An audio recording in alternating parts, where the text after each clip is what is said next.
Agora. Bem, bom dia a todos, sejam bem-vindos a mais uma webconferência aqui da nossa unidade de telesaúde, em parceria com a Gerência de Ensino e Pesquisa do Hospital Universitário Professor Alberto Antunes. Hoje nós temos a grande satisfação de contar com Gleice Kelly, ela que é técnica em segurança do trabalho aqui do hospital, e com a Lara Rosa, que é enfermeira do trabalho aqui também do hospital, e juntas fazem a equipe do SOST com mais alguns participantes. Hoje elas vão falar sobre SOST, que é Saúde Ocupacional e Segurança do Trabalho. Seja muito bem-vinda, Gleice e Lara. Gleice, a palavra é sua. Bom dia. Nós vamos falar um pouco sobre o serviço do SOST. Vamos apresentar para vocês como é que funciona mais ou menos o SOST e quais são as atividades que a gente desenvolve nesse setor, né? SOST quer dizer Saúde Ocupacional e Segurança do Trabalho, como vocês veem aí. Eu sou Gleice, técnica de segurança, e a Lara é enfermeira do trabalho. Aí vocês vão conhecer a nossa equipe. O que é o SOST, né? SOST é uma sigla que a EBSER adotou, que significa o SESMIT pela norma. Como assim pela norma, Gleice? Nós que somos regidos pela CLT, nós temos 36 normas, que são do MTE, que é o Ministério do Trabalho e Emprego. Dentro delas, temos a norma 4, que fala sobre o SESMIT, que é o Serviço Especializado em Engenharia e Medicina do Trabalho.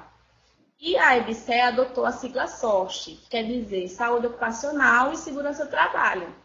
Então, o SOST ele é a mesma coisa que o SESMIT, só que são uma siglazinha diferente. A composição do SOST, né? Nós hoje temos 3 técnicos de segurança, tínhamos 4, só que um foi para Sergipe, e aí agora temos 3 técnicos de segurança, que fazemos 40 horas semanais, eu, né, Gleice, a Maria Robérlia e o Pedro Henrique. Temos uma técnica de enfermagem do trabalho, com 36 horas semanais, que é a Charliane Suelen, uma enfermeira do trabalho, que é a nossa enfermeira Lara, uma educadora física, a Rosa Elisa, que acho que todo mundo conhece a Rosa, o médico do trabalho, o Manuel, e o engenheiro de segurança do trabalho, que é o Felipe Maciel. Ambos têm 40 horas. Vamos lá. Aqui temos o pessoal do SOST. Esse daqui é o nosso engenheiro, o Pedro técnico, a Charliane, nossa técnica de enfermagem do trabalho, eu, Manuel, médico do trabalho. Esse aqui é Júnior, que foi para Sergipe, e Lara. Aqui é Robérlia, técnica de segurança do trabalho, e a Rosa. A nossa equipe é basicamente essa. Pronto, aqui tem as atribuições do SOST. O que é que o SOST desempenha dentro do HU, né?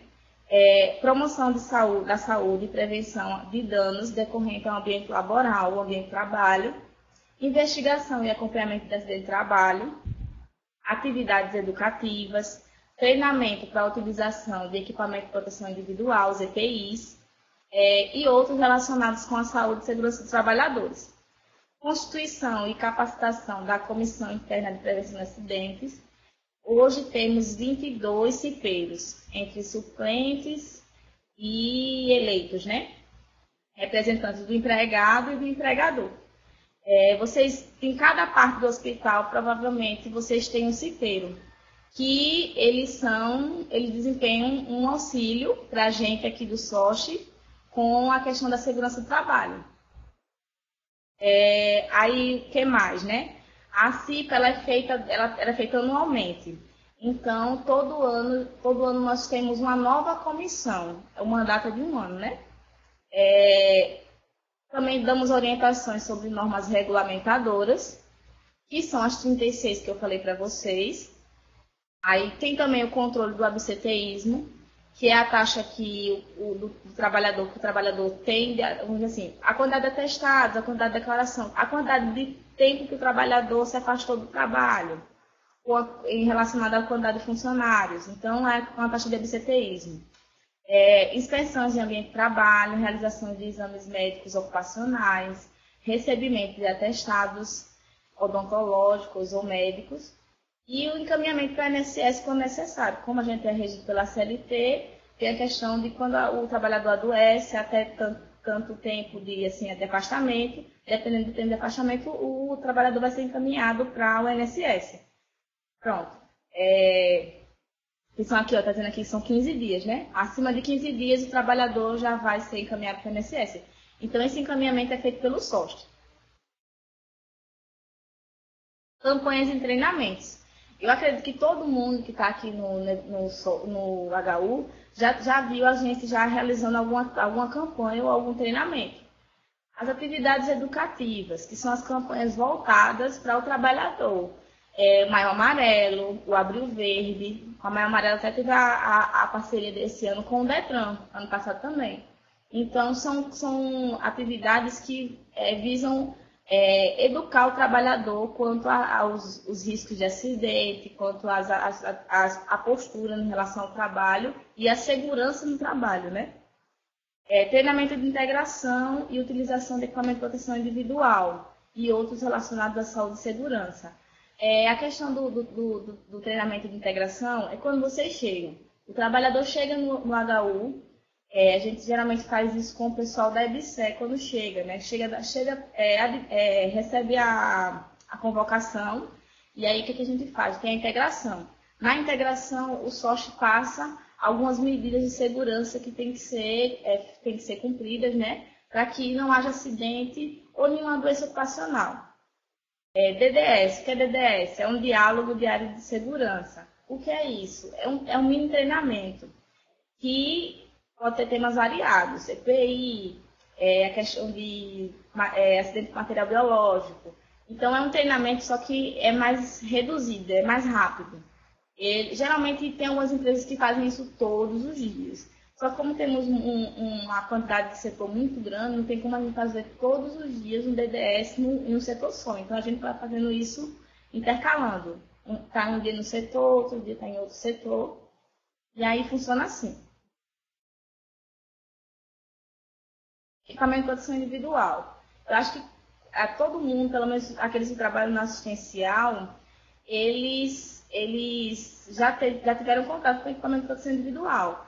O que é o equipamento de proteção individual? De acordo com a NR6, que é mais uma das normas das 36, ele fala que considera ser equipamento de proteção individual todo dispositivo ou produto de uso individual utilizado pelo trabalhador destinado à proteção de riscos suscetíveis de ameaça à segurança ou saúde do trabalhador.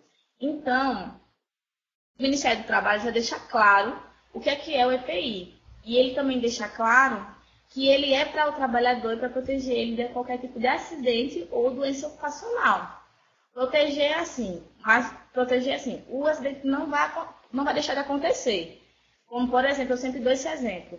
O tijolo vai cair lá daquele andar que ele está lá, está no 5º andar, o tijolo, vai cair. Mas o trabalhador está de capacete, vai amortizar a pancada que ele levaria se ele não tivesse com o capacete. Então, o EPI ele vai diminuir o impacto que esse acidente pode causar ao trabalhador. Aí, o papel do empregador quanto a esse EPI e o papel do empregado. Adquirir o uso adequado ao risco é atividade do empregador. Como assim? Não adianta eu dar um óculos escuro para um trabalhador que trabalha na área assistencial. Claro que eu tenho que ter um óculos transparente e que seja de material que aguente o impacto, que aguente o respingo, que não embace, para que o trabalhador possa desempenhar uma tarefa mais tranquila, mais confortável. Porque se eu der um óculos escuro, não vai fazer o efeito correto, né? Pronto. Exigir seu uso. Como o empregador não tem como estar o tempo todo, em todos os setores, exigindo esse uso, aí nós temos o quê? Temos o SOST, para fazer essa cobrança, essa exigência. Temos os cipeiros. Os cipeiros têm esse papel também, de fiscalizar para ver se esses trabalhadores estão utilizando ou não o EPI. Então, isso por lei, ele está lá dizendo que o empregador tem que exigir o seu uso. Então, é obrigatório. Orientar e treinar o trabalhador sobre o uso adequado, guarda e conservação. Aí o que acontece? Como nós temos as clínicas que geralmente não pode parar 1 hora, 2 horas para a gente dar um treinamento de EPI, o que a gente faz? A gente faz DDS. Chega nas clínicas, chega em loco, no próprio setor, e realiza a questão do treinamento de forma mais dinâmica, para que o trabalhador absorva as responsabilidades quanto ao EPI e realmente utilize, né? Porque o EPI não é para o empregador, é para o empregado, ele está fazendo um bem para o empregado. O papel do empregado quanto ao EPI é utilizando apenas para a finalidade que se destina.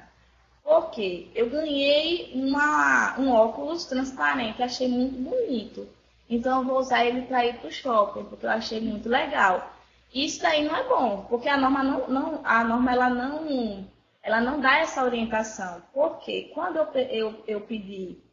quando eu for utilizar o EPI, ele pode estar danificado. Então, eu estou deixando de usar ele para a finalidade que se destina e estou usando ele para uma finalidade que não é o objetivo dele. Responsabilizar-se pela guarda e conservação. Eu tenho meu óculos, a minha máscara, e eu vou precisar utilizar ele de novo, na situação do EPI que seja de utilização permanente, de uma utilização contínua, não é um descartável, né? E aí o que acontece? Eu vou guardar ele para que eu possa utilizar ele amanhã. Por quê? Se eu não tivesse cuidado, quando for amanhã eu precisar daquele EPI, ele não vai estar lá. E aí, como é que vai ser? Vou realizar minha tarefa sem EPI? Não. Então, a tarefa do empregado também é responsabilizar-se pela guarda e conservação. Comunicar ao empregador qualquer alteração que torne impróprio para uso e cumprir as determinações do empregador quanto ao uso adequado. Se eu estou vendo que o EPI está danificado, ele está furado, ele está quebrado, eu não vou utilizar aquele EPI. Por quê? Ele pode não ter a resistência que ele teria se ele estivesse novo, né? Estivesse intacto. Vale ressaltar que EPI é todo equipamento de proteção individual, que existe a CA. Se não tiver CA, o que é CA, Gleice? Certificado de aprovação, não é EPI.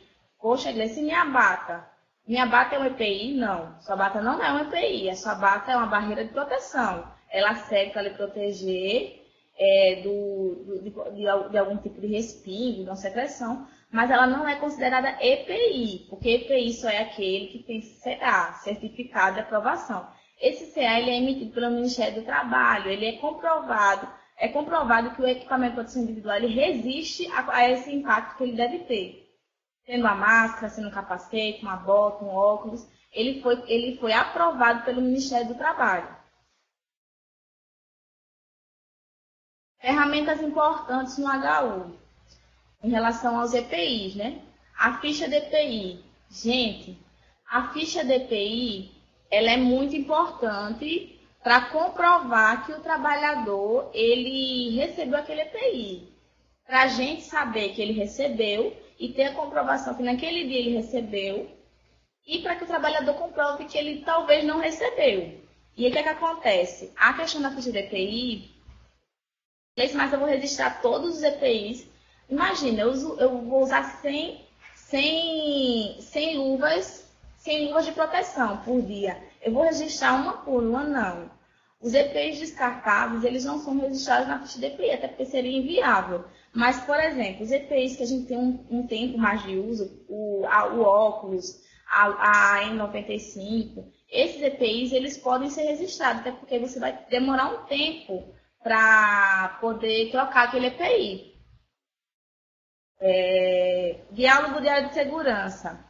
A questão do diálogo diário de segurança, os DDS, eles são muito importantes. Quando a gente chega no setor de vocês, a gente quer que vocês tenham atenção em relação àquele DDS, porque realmente a gente está ali para passar instruções sobre aquela situação, sobre aquele equipamento. E aí, quando vocês param, a gente consegue passar para vocês alguma informação que no dia a dia de vocês vai ser útil. Treinamento de conscientização. Os treinamentos de conscientização, eles servem para que a gente possa deixar fixado para vocês o que é que vocês vão fazer em relação àquele EPI, em relação àquela situação, e conscientizar de forma geral o trabalhador, né? Então, todas essas ferramentas são muito importantes para o trabalhador aqui dentro do UPA. Pode parecer que é uma bobagem a questão do treinamento, a questão do DDS, mas é de extremamente importância, até porque, às vezes, por exemplo, a questão da N95, ou a questão da máscara descartável mesmo. Tem gente que coloca a máscara descartável e simplesmente prende ela aqui, pronto, estou protegido. Não. Tem um procedimento para se usar a máscara. Você põe a máscara, você aperta, pega as duas mãos, aperta aqui, ó, ao redor do nariz para ver que a máscara está ajustada ao seu nariz. Junta as duas mãos assim, ó, no rosto e respira dentro da mão. Isso vai fazer com que a máscara torne o formato do seu rosto, tenha o formato do seu rosto e ela vede melhor. Vocês percebem, com esse procedimento, isso torna até mais eficaz a questão do EPI, porque que adianta a gente usar um EPI que ele não está sendo usado não está sendo usado da forma correta, ele não vai proteger. Então, esses detalhes a gente dá no treinamento, então eu acredito que seja de grande importância para o trabalhador, né? Pronto, agora eu vou entrar na parte do acidente de trabalho, que é uma coisa bastante importante para aqueles que já sofreram um acidente e para aqueles que pode ser que vá acontecer. Não vai acontecer, que vocês não vão se acidentar, né? Porque vocês são trabalhadores tops, não vão se acidentar. A gente não deseja isso para ninguém. Esse mês agora de maio, a gente percebeu que teve uma quantidade de acidente de trabalho, pelo menos o pessoal da EBSER, foi recorde. Eu estou aqui há 2 anos e eu nunca vi uma quantidade de acidentes como a gente teve esse mês. Foram, acho que, cerca de 3 acidentes de trajeto, foi 4. E teve uma porrada de acidente de trabalho, no local de trabalho mesmo. Acidente com material biológico, foi bastante, né? Perfuro cortante, não só perfuro cortante, mas pessoal com material mesmo biológico, tipo respingo, coisas assim que a gente realmente vê no dia a dia, mas nesse mês foi uma quantidade grande. Realmente a gente se assustou, assim, para até dizer assim, rapaz, esse mês está difícil, tá? Porque foi um recorde. O que é acidente de trabalho? A gente tem a lei 8.213 de 91. No artigo 19, ele fala que acidente de trabalho é o que ocorre pelo exercício de trabalho a serviço da empresa ou pelo exercício de trabalho dos segurados referidos no inciso 4. Deixa eu ler. Provocando lesão corporal, perturbação funcional, que cause a morte ou a perda ou redução permanente ou temporária da capacidade de trabalho. E aí, traduzindo, né? Acidente de trabalho vai ser aquele que você você vai sofrer dentro do trabalho como? No estabelecimento? Pode ser. Mas se você estiver viajando, por exemplo, a trabalho, no acidente de trabalho, mesmo você não estando dentro da empresa que você trabalha, é acidente de trabalho. Você não está a exercício da empresa, você não está trabalhando pela empresa, então você, se sofrer esse acidente nessa viagem, é acidente de trabalho. Então, é aquele que ocorre quando você está trabalhando, no horário de trabalho, e a exercício da empresa. O que é acidente de trajeto? Aí, acidente de trajeto já é uma coisa diferente. O acidente de trajeto, ele é aquele que ocorre no percurso do trabalhador, de casa para o trabalho, do trabalho para casa. Eita, Gleice, mas eu não vou para casa. Eu vou para a faculdade. É o que acontece comigo, por exemplo. Mas eu faço aquele percurso todos os dias. Então, se a empresa estiver ciente que eu faço aquele percurso todos os dias, então, o meu percurso daqui do HU para o outro destino é HU para a faculdade. Então, todos os dias o meu percurso é esse. Se um dia eu me acidentar indo para, indo para o shopping Maceió, já não é meu percurso. Então, eu já desviei o percurso, o meu local de destino, no caso final. Então, se você vai todos os dias vamos dizer que para Recife, não é todo dia para Recife, mas vamos dizer que você vai todo dia para Recife e volta. A empresa tem que saber que você todos os dias vai para Recife, até porque aquele trajeto ali é o seu trajeto de volta para casa. Então, se acontecer qualquer coisa com você nesse percurso, é acidente de trajeto. E aí tem a lei, ela deixa claro que tem um tempo, né? Porque imagina se o acidente ocorre 5 horas depois do acidente do trabalhador sair da empresa. Ele mora na Ponta Verde. Poxa, como assim? Você mora na Ponta Verde e aconteceu um acidente 5 horas depois. Então, realmente, é uma coisa que não bate, né? Então, tem que ser no percurso e tem que ser no horário mais ou menos do tempo que você chega em casa, né? Porque também se for muito tempo depois, né, eu moro aqui no aeroporto. Aí quando dá 10 horas depois, eu sofri um acidente, ainda foi no trajeto. Não tem lógica, né? Então, realmente tem que estar dentro desse parâmetro. Aí tem uma parte da norma que fala, ó, presta atenção, inclusive em veículos de propriedade segurado. Tem empresa que diz, eu dou vale transporte. Eu dou dinheiro para o trabalhador e vir de ônibus. Então, se ele se acidentou de carro, eu já não tenho responsabilidade. A norma não diz. Se você der vale transporte para ele vir de ônibus, ele se acidentar de carro, você não é responsável. Não, a norma diz. Inclusive, veículo de propriedade segurada.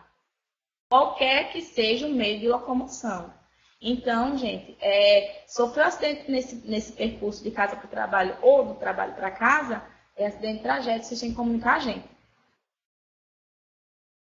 Em caso de acidente de trabalho ou de trajeto, o que deve fazer? Informar imediatamente ao sócio.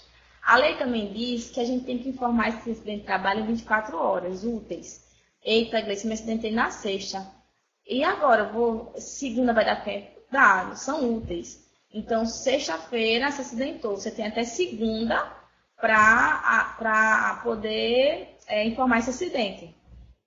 Aí diz assim, informar imediatamente ao sócio ou CIAS, em caso do pessoal que é RJU, no prazo de 24 horas úteis, para que sejam tomadas as devidas providências.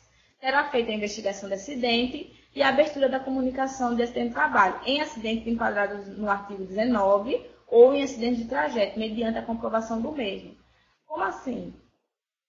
Para a gente do SOST, ou mesmo para o pessoal do CIAS, como a gente consegue caracterizar um acidente de trajeto, uma investigação de acidente de trabalho, se a gente não tiver uma comprovação? Como é que a gente vai fazer isso? Não tem como. Então, quando acontece um acidente de trajeto, a gente tende a pedir que o trabalhador entregue a comprovação ou tenha uma testemunha para que a gente possa ficar resguardado quanto à questão do acidente. Para quê? Por que, Gleice, então eu tenho que informar? Se eu não quiser informar o acidente, para o trabalhador isso causa danos. Por quê? Vamos dizer que, Deus o livre, eu estou indo para casa e me acidento. Bati o ombro. Aí, com o tempo, eu não avisei nada para o sócio. Aí, com o tempo, eu começo a desencadear uma doença nesse ombro por causa desse acidente. Como vou comprovar que isso foi um acidente de trajeto? Não tem como comprovar, porque depois de um mês eu não tenho como comprovar. A empresa não tem como dizer não foi por causa desse acidente. Eu não avisei. A mesma coisa é o acidente de trabalho. Como o trabalhador está resguardado, se ele não avisa o acidente de trabalho. Se você tem um acidente com material biológico, com um perfuro cortante, e você não vai direto para o SOST para tomar as providências, daqui a um tempo, Deus o livre, você tem uma doença, uma hepatite, um HIV, mas foi naquele acidente. Como é que você está resguardado, comprovando que foi um acidente, se você não veio informar no SOST? Não tem como, gente. Então, a importância da comunicação contra o acidente de trabalho assim, vamos dizer que a gente não pode descartar de jeito nenhum, hipótese nenhuma, realmente é muito importante. Então, vocês, quando acontecer esse acidente, e realmente acontece, às vezes a gente está cansado, às vezes a gente está sob pressão, e aí acontece, porque geralmente nossos acidentes de trabalho, eles acontecem no final do expediente. Então, o trabalhador já está cansado, o trabalhador já está sob pressão, que ele tem que entregar aquela demanda antes de sair, e acontece o acidente. Acontece muito acidente também por imprudência, né? Do outro. Por exemplo, eu sei que não pode encher a caixa de perfuro cortante até a boca. Tem uma linha marcando que não pode passar dali. Eu vou lá e encho. Porque eu não posso parar, eu não tenho como tirar aquela caixa, trocar por outra, eu não sei montar, mas eu também não avisei a ninguém. E aí, o que acontece? O trabalhador que vai retirar aquela caixa, ele se acidenta, porque a caixa estava muito cheia. Gente, já aconteceu isso com o trabalhador aqui do HU. A moça, ela foi tirar a caixa estava muito cheia, ela se curou. Aí, como é que vou saber quem foi o paciente fonte? Ela vai explicar isso. Não tem como. São muitas seringas, muitas lancetas, muito perfuro cortante. Como é que vai saber? Não tem como saber. O que aconteceu? A moça teve que entrar com a profilaxia, que a Lara vai explicar. E aí, o que acontece? Poxa, é justo? Não é justo. Foi um erro da equipe, que a equipe não tirou essa caixa e a moça se acidentou. Beleza, quando foi um mês depois, a mesma moça se acidentou. Por quê? Foi deixado um perfuro cortante em cima da bancada do lado do leito do paciente. Ela passou a mão na bancada e se furou de novo. A mesma pessoa. Olha só o emocional dessa pessoa como ficou. Se acidentar 2 vezes com perfuro cortante, tomar todo aquele coquetel, o rosto dela ficou todo queimado, porque teve uma reação. Ela ficou muito enjoada, não conseguia trabalhar direito, então teve toda a consequência pelo acidente. E a equipe foi causada por um descuido, às vezes, do outro. Então, gente, a gente não tem só que trabalhar pensando na gente, né? A gente tem que pensar no outro também. Porque, com certeza, o nosso trabalho ele vai ter uma continuação. Então, uma atitude nossa, um erro nosso, pode gerar uma consequência grande. E aí a Lara vai passar para vocês a questão dessa questão da profilaxia, dessa questão do acidente, dessa questão dos efeitos, e aí vocês vão entender que realmente não é uma bobeira, não é uma besteira, realmente é uma coisa muito séria. Vou passar a bola para a Lara. Muito obrigada. Lara.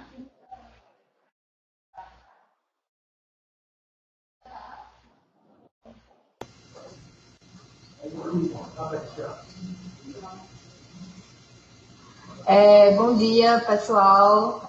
Gostaria de saudar a todos com um bom dia. Só para complementar a parte que o Gleice falou, tudo que vocês tiverem de documentação referente à saúde de vocês, um atestado, uma declaração que foi para consulta, uma declaração que foi acompanhar o filho, o cônjuge, pai, enfim. Todos esses tipos de documentação, gente, é para ser entregue no SOSH, único e exclusivamente no SOSH.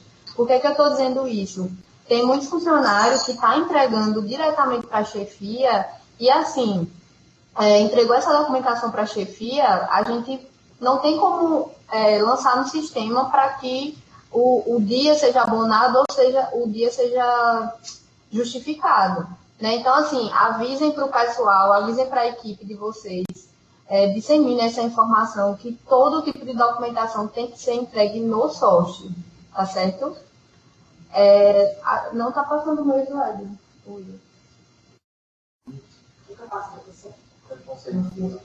Pode ser. Então, gente, vou falar um pouquinho sobre os acidentes com material biológico, né? Como a gente trabalha no hospital, é um dos acidentes que a gente tem a possibilidade de acontecer, né? Tá com um nível de exposição muito alto. E o que a gente pretende, enquanto saúde ocupacional, é a prevenção desses acidentes, né? O que a gente quer é que não ocorra, né, de jeito nenhum, esses acidentes.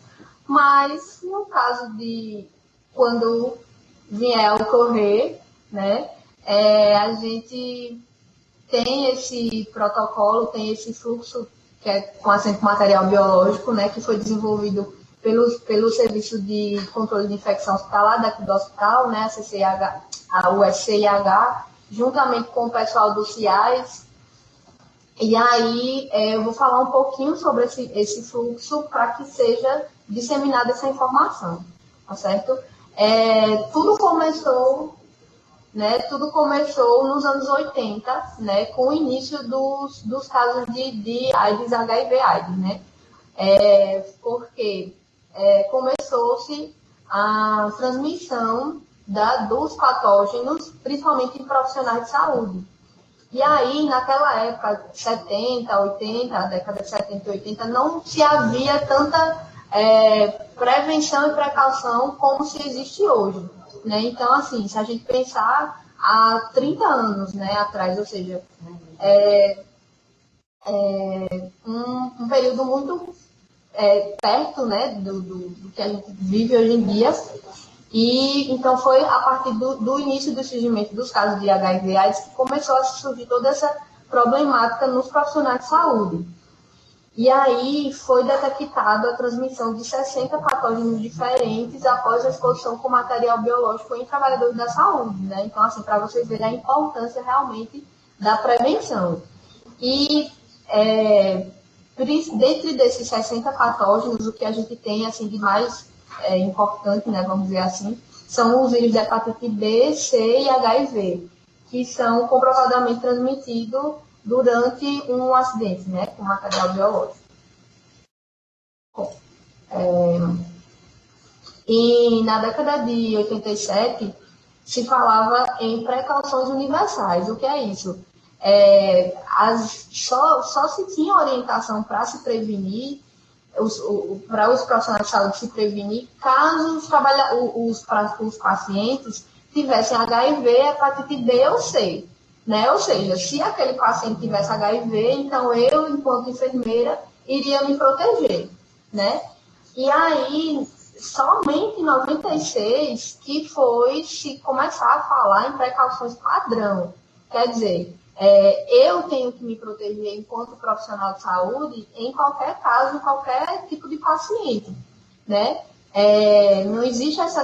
Até porque a pessoa que tem HIV, ela não vai estar escrito na taxa dela que ela tem HIV, né? Ela pode estar internada aqui no hospital com uma patologia, tratando de uma patologia, tem o HIV e a gente não sabe, né? Então, assim... Tem muito profissional que diz, eita, com esse paciente aqui, eu vou me proteger, né? Vou usar o meu óculos de segurança, vou usar a minha luva, vou usar a minha máscara, porque esse paciente tem HIV. Agora, aquele outro ali está tratando de uma apendicite, ou está tratando de uma outra patologia, então eu vou ficar mais tranquila, eu vou ficar mais relaxada, né? Quando deveria ser ao contrário, né? A gente deveria se preocupar, principalmente com aqueles que a gente não sabe do que realmente tem, né?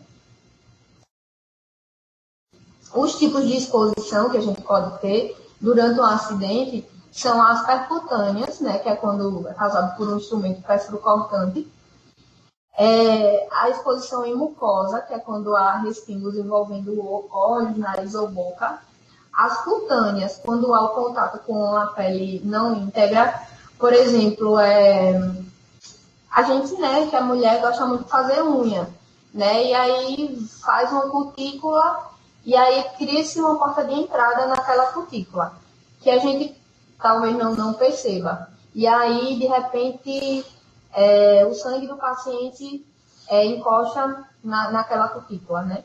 Isso ali vai ser uma exposição do tipo cutânea, porque houve um contato com a pele não íntegra.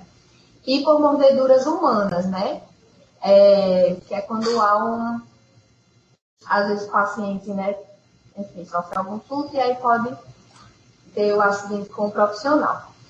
E aí, quem corre o risco de acidente com material biológico? Né? Isso foi um estudo feito com um grupo de trabalhador, né, exposto ao material biológico. E aí, 43% dos acidentes foi com o pessoal da enfermagem, né? E 28% foi com médicos, né? Seguidos dos técnicos em geral. E o que chama atenção nesse gráfico de médicos e enfermeiros já se espera porque é a equipe que tem mais profissionais dentro de um serviço de saúde, né? Mas, por exemplo, o pessoal da higienização e da limpeza, né, manutenção, 3% aconteceu dos acidentes foram com eles. Então, assim, a gente pode se perguntar por que, né, está acontecendo acidente com o pessoal da higienização, já que eles não têm o contato diretamente com o paciente, né, ou com a assistência ao paciente. Justamente aquilo que Gleice falou. É imprudência da gente, enquanto equipe assistencial, de estar deixando uma caixa de perfuro cortante cheia, de estar deixando um bisturi em cima de uma bancada, né? De jogar a agulha no lixo comum, né?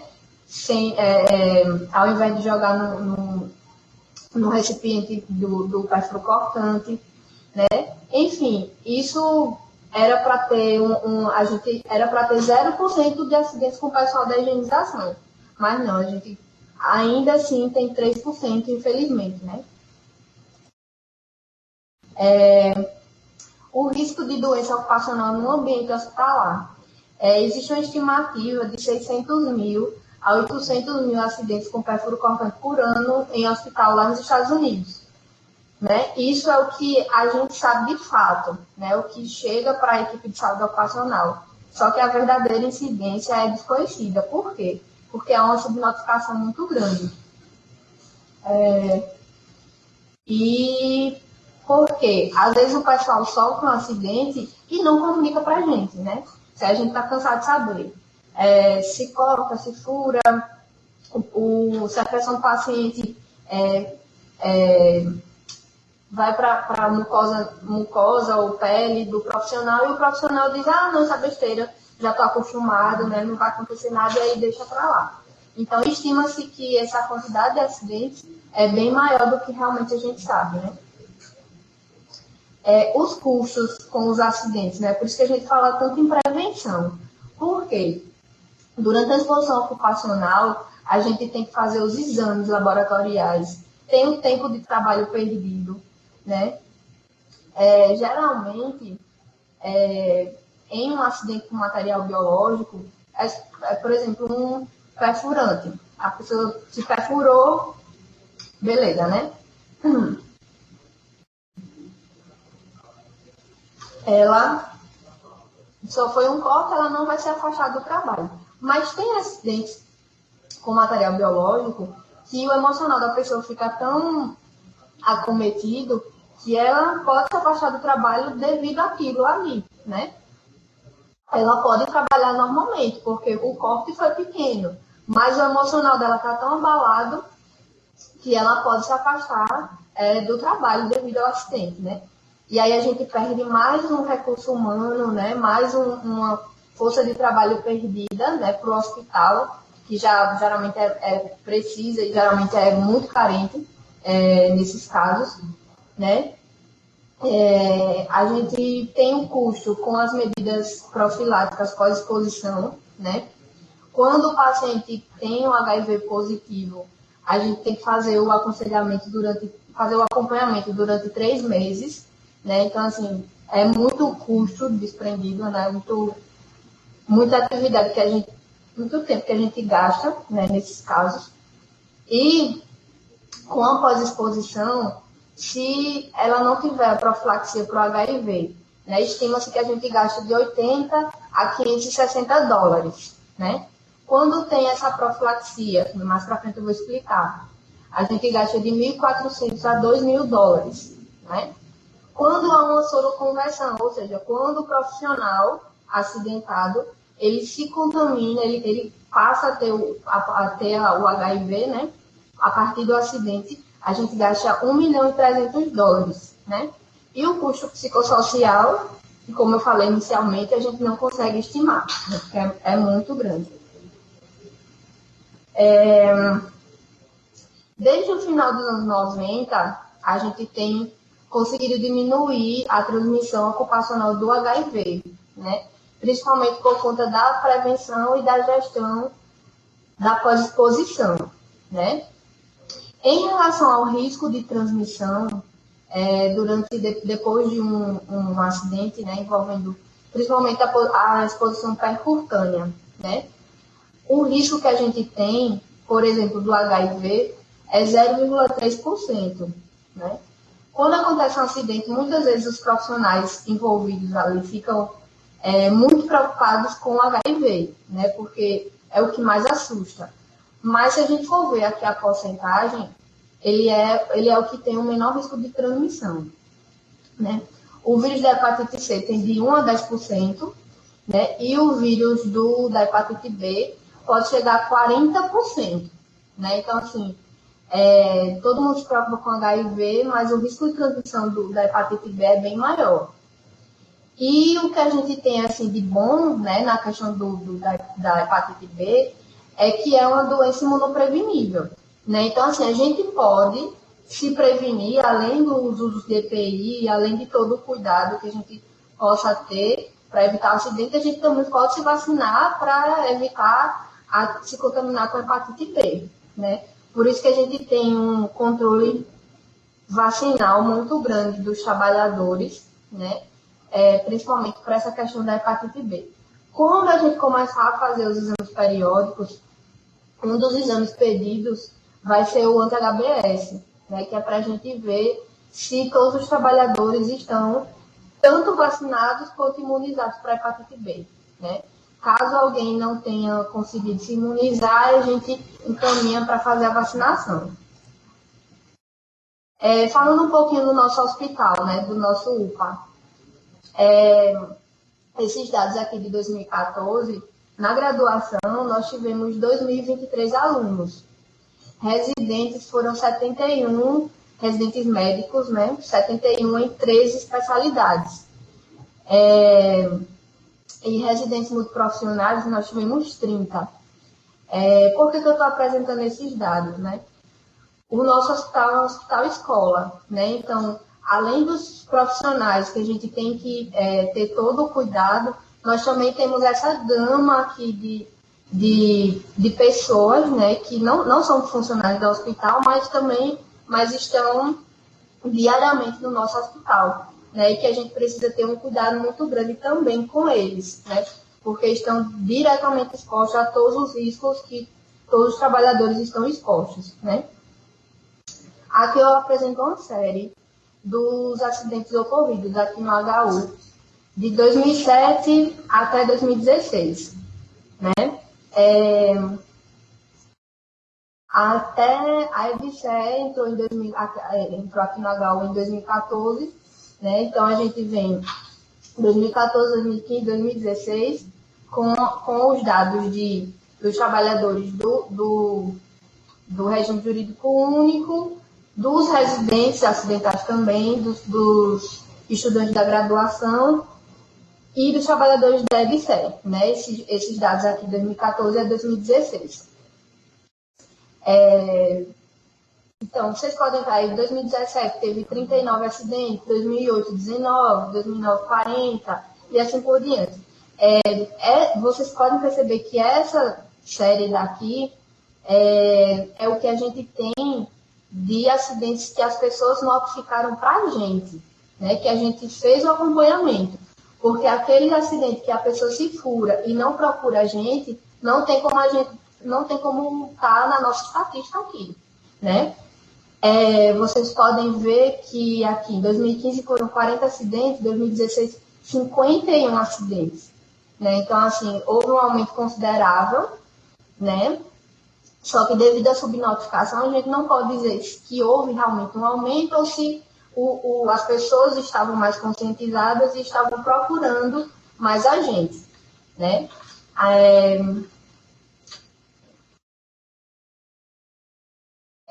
Desses acidentes dos acidentes de 2015, né, que foram 40, eu vou apresentar alguns dados importantes, né, para que a gente possa agir em termos de prevenção.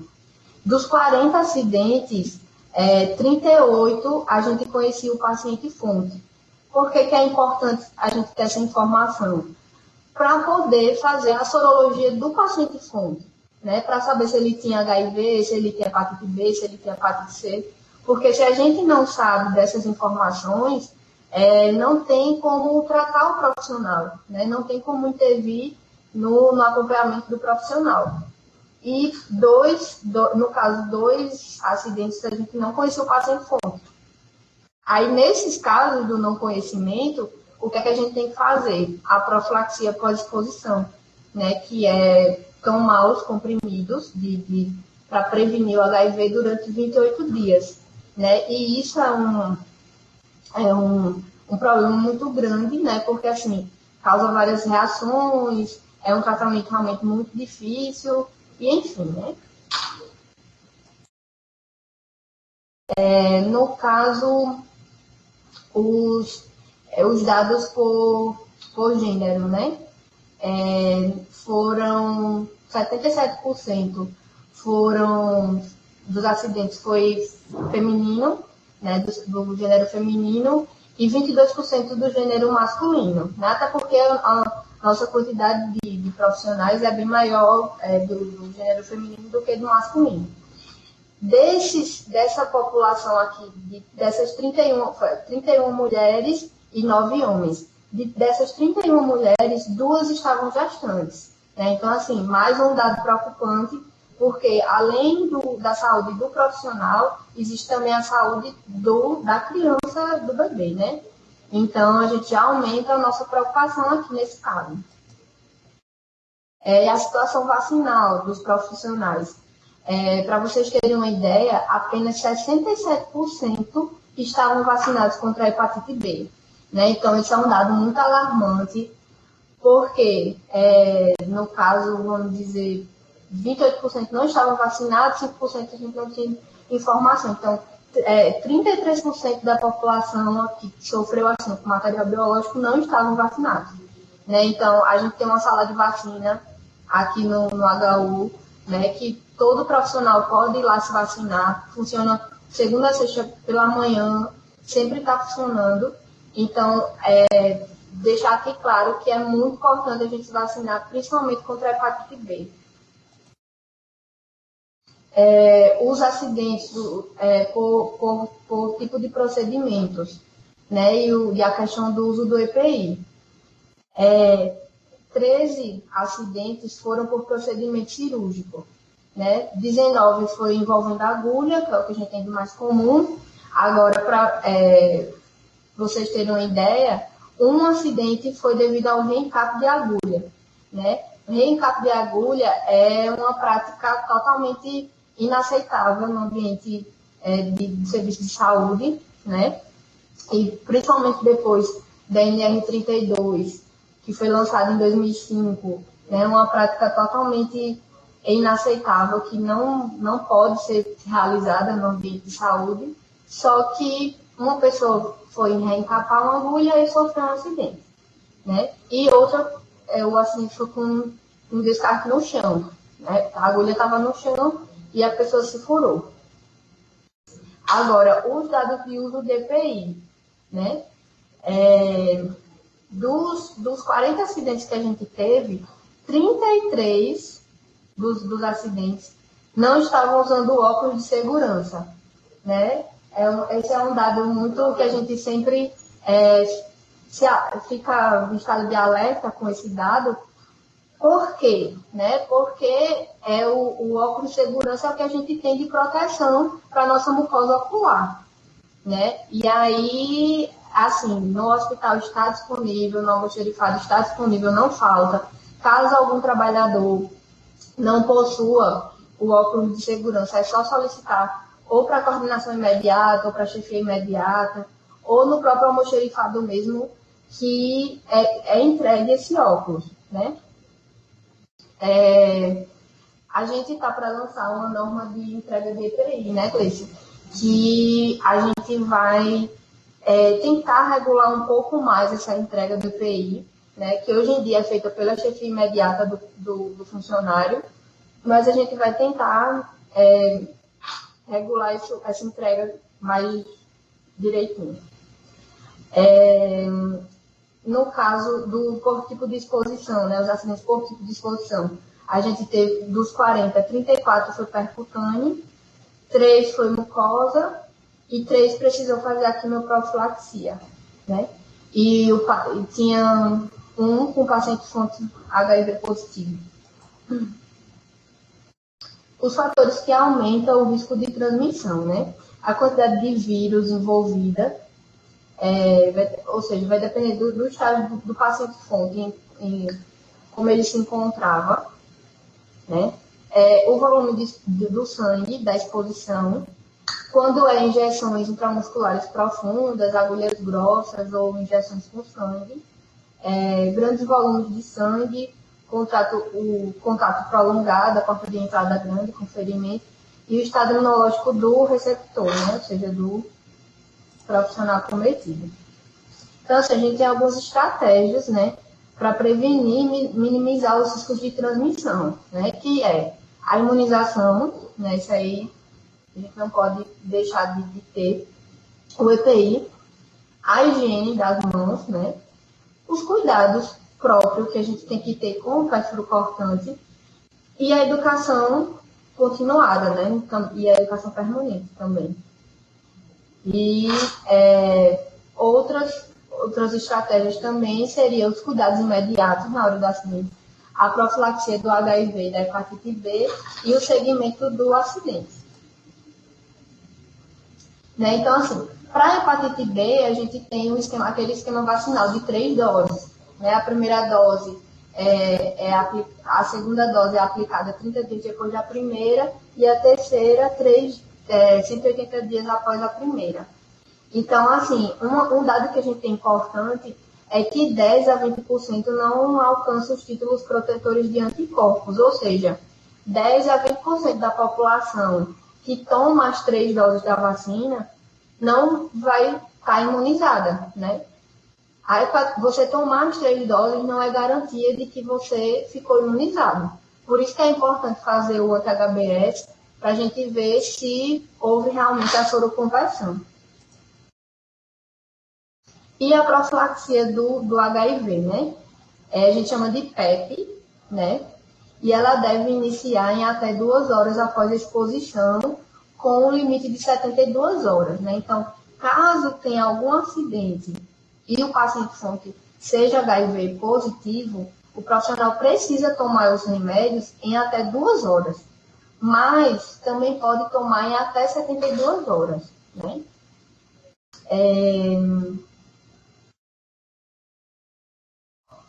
E a profilaxia para o hepatite B, né? Qual é a prevenção?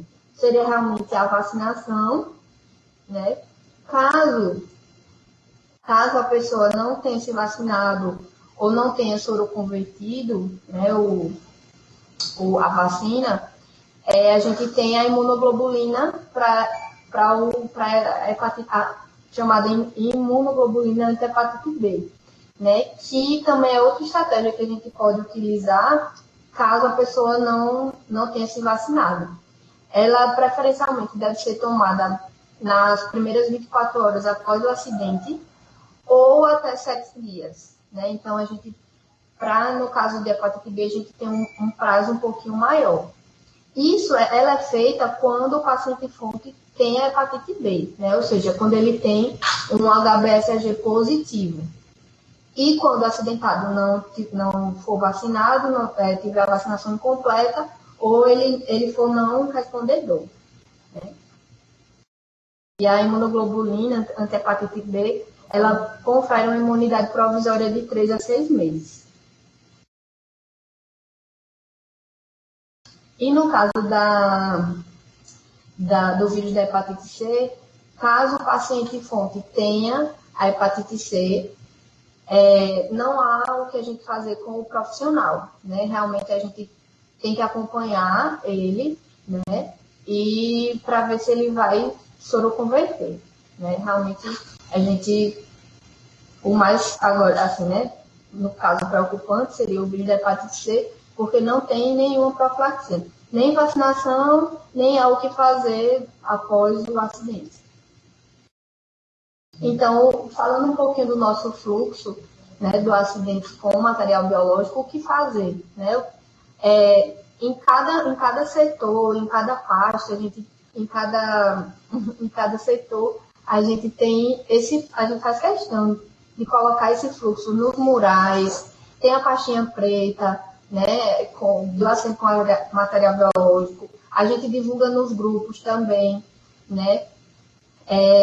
Porque na hora do acidente fica todo mundo meio que desesperado, né? Ninguém sabe o que fazer. Mas, se vocês pegarem esse fluxo, for seguindo ele passo a passo, dá para fazer o procedimento todo certinho, né? Então, assim, o primeiro passo, lavar com água e sabão, né? Não precisa fazer expressão, tem gente que quando se fura, a primeira atitude é pegar a parte do local afetado e fazer isso, né? A expressão. E aí, isso é uma prática que não é para ser feita, porque aumenta a circulação em torno do corte E aí, se houver algum vírus ou patógeno ali envolvido, vai fazer com que ele entre mais rápido na corrente sanguínea. Então, isso não é uma prática indicada. Realmente é só lavar com água e sabão. Se atingir mucosa, olho, boca, nariz, enfim, se atingir mucosa, lava só com água ou soro fisiológico, né? Tem gente que usa também clorexidina, iodo, enfim, nada disso é para ser utilizado. A orientação realmente é só água e sabão. Né? O passo 2, procurar o enfermeiro do plantão. Né? Então, assim, os enfermeiros de cada setor têm que estar muito cientes sobre esse fluxo, porque são eles que vão fazer os primeiros passos num acidente com material biológico. Né?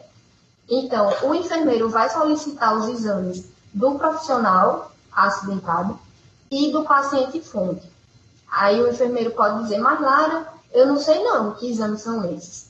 Não precisa saber, não precisa decorar, não precisa nada. Por quê? Porque vai ter um impresso na pastinha preta que vai estar disponível lá no setor. Então, é só colocar o nome da pessoa acidentada e do paciente-fonte nesse impresso e ligar para o laboratório, né? Ó, liga para o laboratório, estou aqui com uma demanda de acidente, e aí o laboratório sobe para a clínica ou para o setor que aconteceu o acidente e vai coletar o sangue do profissional e do paciente-fonte, né? E vai também precisar desse impresso para poder saber as informações dos exames, né? Que vai ser solicitado. A gente também disponibilizou no temporário, no temporário tem uma pasta acidente com material biológico. Lá tem todos os impressos que vocês precisam na hora do preencher para fazer os exames. Né? E aí, o laboratório tem que liberar o resultado do HIV em até 2 horas. Né? Então, assim, teve o acidente, ele pode acontecer à noite, no final de semana, no sábado, no domingo, enfim, pelo dia. O laboratório tem essa obrigação de levar, de entregar esse resultado, pelo menos do HIV, em até 2 horas. Então, o setor, caso o acidente aconteça durante o dia, a gente do SOSH, eu, Charliane ou o Manuel, a gente vai estar lá e a gente pode dar uma ajuda. Só que, caso aconteça à noite ou final de semana, que a gente não está aqui, realmente é o setor que tem que ficar cobrando para o laboratório pelo menos o resultado do HIV, né? Para a gente, porque se der negativo, tudo bem, não vai precisar fazer nada naquele momento. Mas se der positivo, é preciso que preencha o formulário da profilaxia pós-exposição para o profissional já começar a tomar o remédio, certo? Para se coletar o sangue, né, para fazer os exames aqui no HU, a gente precisa ter o número do prontuário daqui do HU, né? Todos os profissionais da EBSER que coletaram o sangue no momento da admissão, essas pessoas, todas elas têm o número do prontuário, né? Porque foi preciso abrir no momento da admissão. Agora, caso o profissional não tenha o número do prontuário, é preciso que ele se dirija lá no segundo andar, né, no exame do segundo andar, que é da maternidade, para que abra o prontuário, o número do prontuário, e que tenha a coleta do sangue. Aí aqui, se o teste rápido do HIV for positivo, no caso, o enfermeiro, né, do plantão tem que solicitar para o médico que esteja do plantão para prescrever o antirretroviral. Nesse caso, por que tem que ser o médico? Porque a farmácia só vai liberar essa medicação se o médico assinar a prescrição que vai ter na pastinha preta, certo? E aí, pronto, aí isso só no caso que o paciente tenha o HIV positivo, né? Depois de feito todo esse processo, é preciso que o enfermeiro encaminhe ou oriente o acidentado para a medicina do trabalho, do CIAS, né, caso o profissional seja estatutário, ou para o sócio, né, caso o profissional seja EBSER. Né? Por que é preciso que seja feito esse encaminhamento? Porque a gente precisa saber que houve o acidente, para poder ter todo o acompanhamento. Porque se a gente não sabe que aconteceu o acidente, não tem como a gente interferir de alguma forma, certo? Pronto, e aí depois, isso não... Se o acidente aconteceu, por exemplo, hoje, sexta-feira, se a gente funciona até 5 horas da tarde. Se a gente ainda tiver aqui até 5 horas da tarde, a gente já faz logo o atendimento. Caso a gente não se o acidente acontecer hoje, 8 horas da noite, o profissional tem que procurar a gente até segunda-feira, né, que é o primeiro dia útil após o acidente. Porque tem que abrir a carta, que a Gleice falou, né, que é um acidente com material biológico, enfim. Aqui está um modelo da requisição dos exames que tem na faixa preta, né? Vocês, é só olhar. Aqui foi um termo de autorização que o enfermeiro Fábio Henrique, do INHE, né, ele teve a ideia de fazer esse termo para que todos os pacientes, no momento da admissão, assinassem esse termo. Por quê? Porque caso acontecesse um acidente com um profissional, ele já estaria ciente que iriam coletar o sangue dele para fazer todo o procedimento, né? Isso aqui não existia, a gente implantou no final do ano passado, né? Até então não existia isso aqui no HU, né? Foi a gente que implantou. E assim, né? Algumas recomendações para a prevenção de acidentes, né? Lembre-se que a atenção ajuda a prevenir os acidentes. Né? Então, a gente vê aqui nessa imagem, nessa primeira imagem, uma profissional que ela reencapou essa seringa, né, que está fechadinha aqui. Isso aqui é uma prática que não pode ser feita. Né? Tá sem luva. Aqui, o profissional está palpando, né, a veia do paciente, só que está com detalhe que está quase tocando na agulha, né? Ele está quase tendo um acidente aqui. Eu sei que é uma prática do dia a dia que a gente tem a mania de fazer isso, mas também pode estar acontecendo um acidente, né, nessa prática. A gente tem muitos desafios, né, no processo de trabalho nosso. Temos as questões do recipiente de perfuro cortante, que na maioria das vezes está assim, lotado, né, de perfuro cortante. Temos a bancada muito desorganizada, né, que pode vir a ter um acidente também devido a isso aqui. Aqui vocês podem ver esse recipiente, ele está meio que pendurado, né, na janela. Isso aqui, se ele virar, vai acontecer um acidente na certa, né? Isso aqui foi um estudo, vou apresentar rapidinho. Foram avaliadas 48 caixas, né, de pérfuro. E aí, o que é que foi detectado? 62% dessas caixas estavam fechadas inadequadamente. 37% de agulhas estavam reencapadas. 21% das agulhas estavam conectadas à seringa, né? E a agulha, né, ela tem que ficar, ou seja, esse dado aqui, o que é que a gente tem? 80% estavam desconectadas, ou seja, alguém fez o procedimento, tirou a seringa da agulha e jogou só a agulha. Esse procedimento também, igual ao MENCAP, ele não pode ser feito, né? Porque no momento que você vai tirar a agulha da seringa, você também pode se cortar, né? Pode se furar. E 35% dos objetos eram não perfurocortantes, né? Ou seja, a caixa estava sendo usada para um destino que não era o adequado, né? Ou seja, com algodão, com papel, enfim. Isso faz com que a caixa transborde muito rapidamente, né? Então, a gente tem que perceber que estamos correndo risco, né?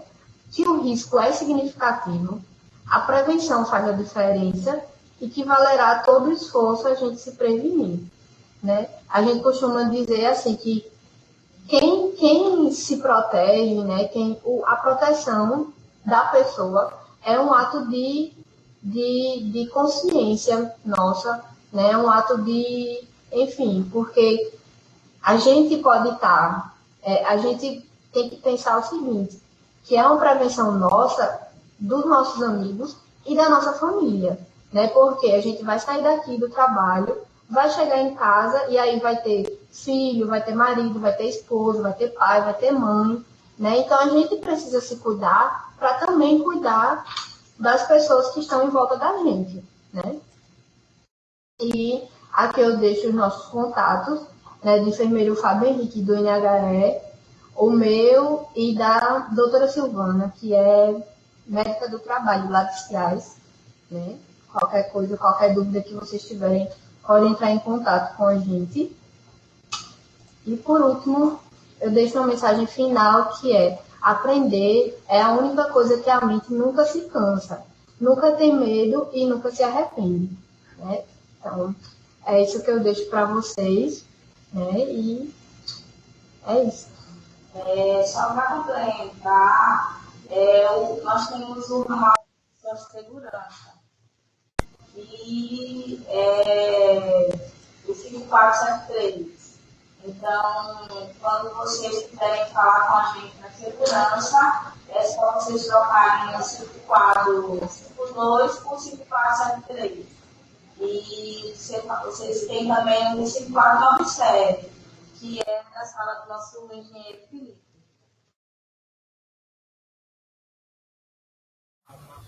Perguntas, pessoal. Caso alguém tenha perguntas, pode fazer as meninas. Eu sei que é bastante informação, mas podem fazer suas perguntas, caso tenha alguma.